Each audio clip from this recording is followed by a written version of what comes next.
Hi guys, இன்றைக்கி நம்ம பார்க்க போகிற ரெசிபி என்னென்னா திணையில் திரட்டிப்பால் தான் பார்க்க போகிறோம். அதற்கு ஃபஸ்ட்டு நம்ம என்ன செய்யணும்னா, ஒரு கப் அளவுக்கு திணை எடுத்துருக்கேன். அதை இதில் சேர்த்துக்கலாம். சேர்த்தாச்சு. இதை நல்லா 3 டைம்ஸ் வாஷ் பண்ணிவிட்டு ஒரு 1 hour ஊற வைக்கணும். நான் இப்போ வாஷ் பண்ணிவிட்டு உங்கள்கிட்ட காட்டுறேன்.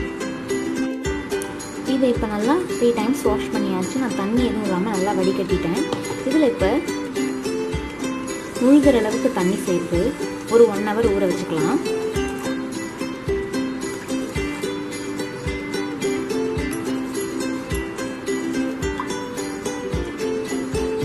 இந்த 1 hour கழிச்சு பார்க்கலாம்.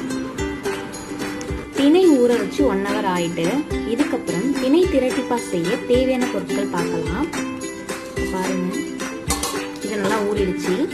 நான் தேங்காய் துருவல் ஒரு தேங்காய் இது மாதிரி துருவி எடுத்திருக்கேன். எந்த கப்பால் திணை அளந்தோமோ அதே கப்பால் ஒரு கப் அளவுக்கு மண்டை வெல்லம் இருக்குல்ல, அதை எடுத்திருக்கேன். இதுக்கு பதிலாக நீங்கள் நாட்டு சக்கரை கூட யூஸ் பண்ணலாம். அப்புறம் ஒரு 10 முந்திரி எடுத்திருக்கேன். ஒரு 4 டேபிள் ஸ்பூன் அளவுக்கு நெய் எடுத்திருக்கேன். இப்போ வாங்க இதை எப்படி செய்யலான்னு பார்க்கலாம். எல்லா திணையும் நான் சேர்த்துட்டேன். இதை ஃபஸ்ட்டு அரைச்சி எடுத்துகிட்டு வந்துடலாம். இப்போ திணையை நல்லா அரைச்சி எடுத்துகிட்டு வந்தாச்சு. அரைச்சி எடுத்து வரும் போதே ஒரு நல்ல ஸ்மெல் வருது. இது கூட நம்ம தேங்காய் சேர்த்துக்கலாம். துரி வச்சிருக்க எல்லா தேங்காயும் இது கூட சேர்த்துக்கலாம்.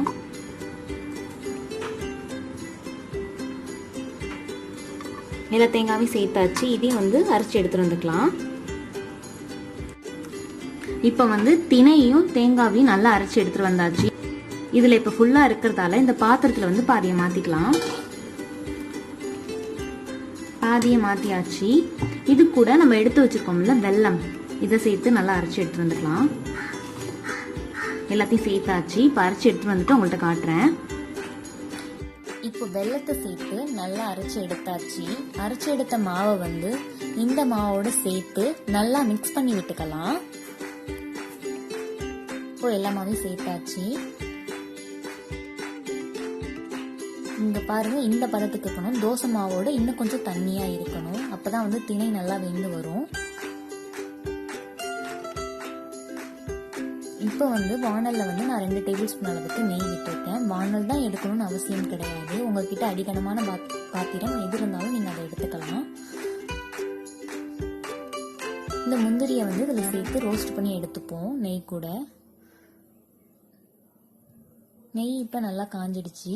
இந்த ஸ்டேஜ்ல நம்ம முந்திரியை சேர்த்துக்கலாம். முந்திரியோட கலர் மாறினதும் நம்ம எடுத்துடலாம்.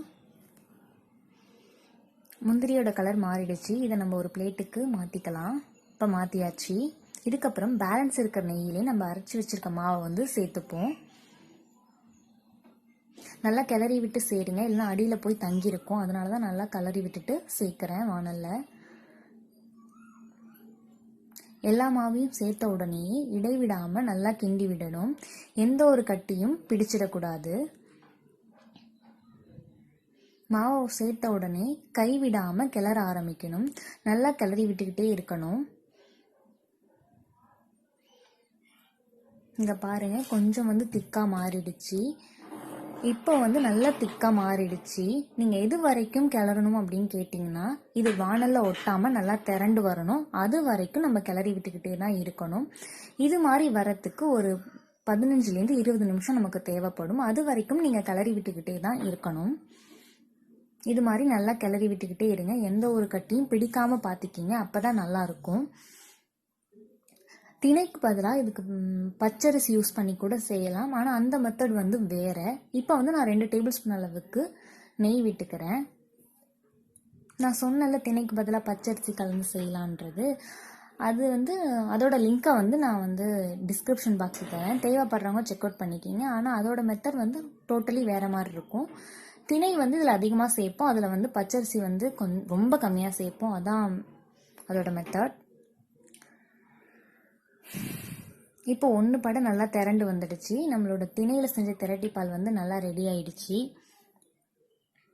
இது மாதிரி திரண்டு வர வரைக்கும் நம்ம கிளறணும். இப்போ நல்லா திரண்டு வந்துடுச்சு. இப்போ நம்ம முந்திரியை சேர்த்துக்கலாம். வறுத்து வச்சிருக்க முந்திரியை சேர்த்து ஒரு 2 கிளறிட்டா நம்மளோட திணையில் செஞ்ச திரட்டிப்பால் ரெடி. ஸோ இப்போ 2 கிளறி விட்டாச்சு.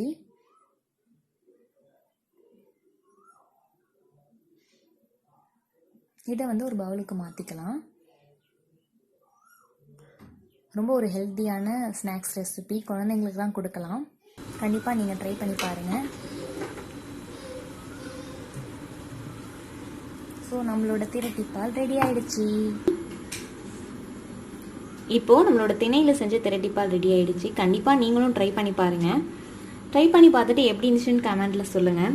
என்னோடய வீடியோ உங்களுக்கு பிடிச்சிருந்ததுன்னா லைக் பண்ணுங்கள், ஷேர் பண்ணுங்கள், கமெண்ட் பண்ணுங்கள், சப்ஸ்கிரைப் பண்ணுங்கள். கூடவே இருக்க பெல் ஐக்கானையும் கிளிக் பண்ணுங்கள்.